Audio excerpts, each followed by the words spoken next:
Hi there. My name's Nicole Mikkelsen. What's your name? My name's Jack. Alright, Jack, what brings you to see me today? I was sent here by my work because apparently I have a drinking problem. Okay, what makes you think that they think that you have a drinking problem? Why would you say that? Because they caught me intoxicated while about to drive the truck one day to go out on deliveries. Okay, and what do you do for a living? I drive a delivery truck for roadside liquidation. It's not the most glamorous, but pays bills. And do you enjoy it there? I do. It's a job. I mean, I enjoy what I do, I guess. And so you said that you were drinking on the job. So does this mean that you were drinking while driving the truck? No, I had a couple beers before I came into work in the car in the parking lot, mainly, before I started. Okay, and has this happened just once, or is this something that's recurring? It's been going on for a while. This is the first time they caught me, so that's why I'm here. Alright, well, I'm glad you're here and I'm glad you're opening up. Thank you very much. So, aside from work, how many drinks would you say, or how often do you say you drink a week? I drink every day. I have some in the morning, then I have some when I get off work. So it's kind of an ongoing thing, I guess. Okay, and how many drinks would you say you have a day? 12 to 18, depending on the day. So, how long with this heavy drinking, how long has this been going on, would you say? It's been going on for about probably a year and a half, 2 years. Okay, and was there something that kind of onset this? What kind of started this heavy drinking, this drinking every day kind of thing?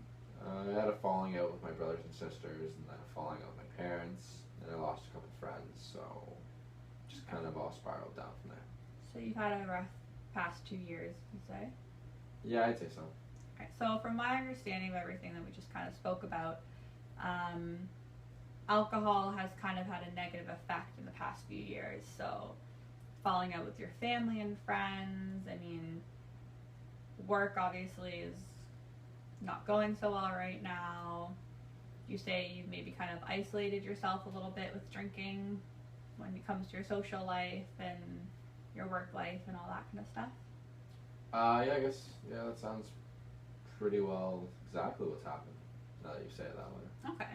So, kind of on another note, you say this has been going on for about 2 years or so.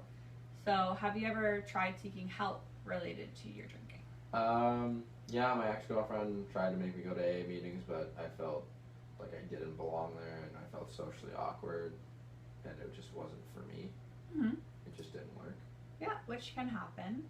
And that's fair. How long ago was that, would you say, that you tried those meetings?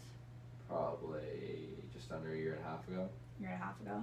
And you said when your girlfriend left you, did that help the drinking? Did it get worse? Did you continue the process at all? I didn't continue the process. That's kind of why we broke up, because I refused to go. And then the drinking got heavier after that. Alright. So what are your thoughts on maybe reopening this process of going to meetings or a treatment plan or getting some help? I mean, I don't feel like I'd be too open to it because I don't want to be going alone and feeling awkward and not knowing anyone there, and it just doesn't help me. Okay.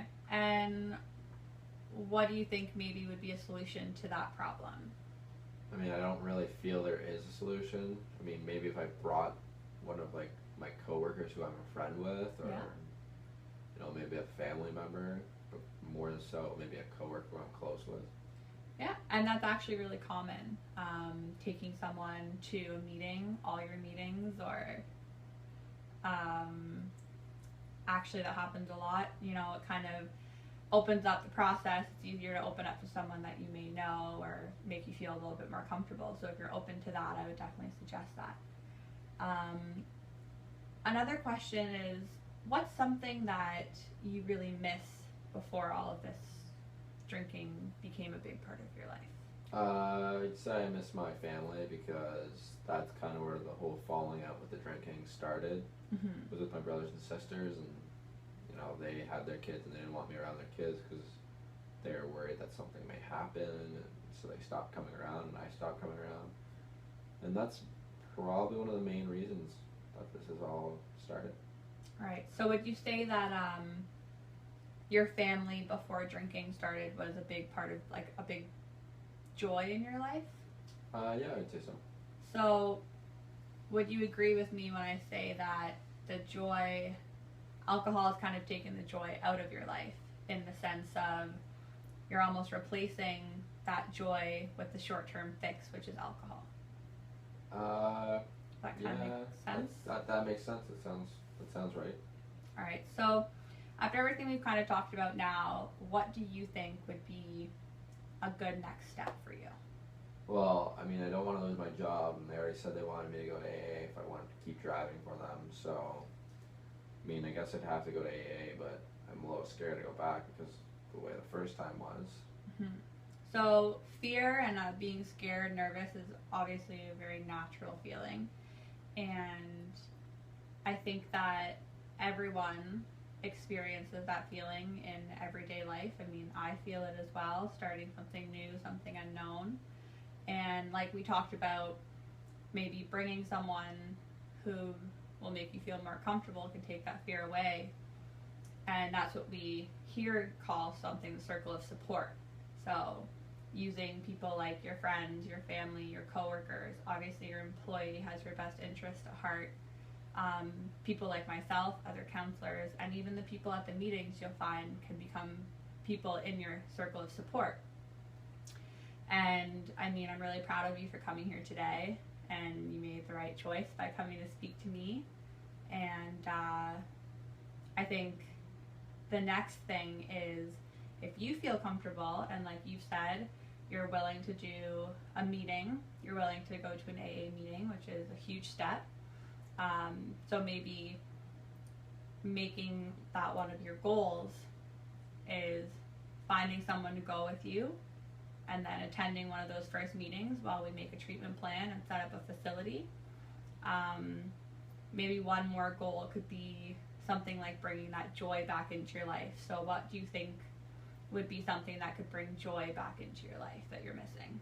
I mean, I guess I'd have to try to show my brothers and sisters that I'm not an alcoholic, and, you know, get the family aspect back in my life. Mm-hmm.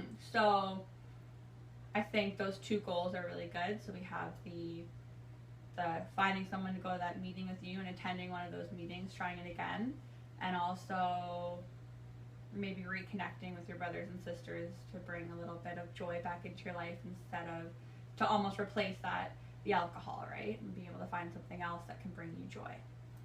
So I think that we're going to go from there. You're good with that. We'll be in contact with your employer to let them know how the session went and how everything is going to go in the future. Okay. And we'll keep in contact. My door is always open, and we'll speak to you again soon. Okay, it was nice meeting you. Thank you. Thank you very much. I'll see you for another meeting soon. All right. Have a good day.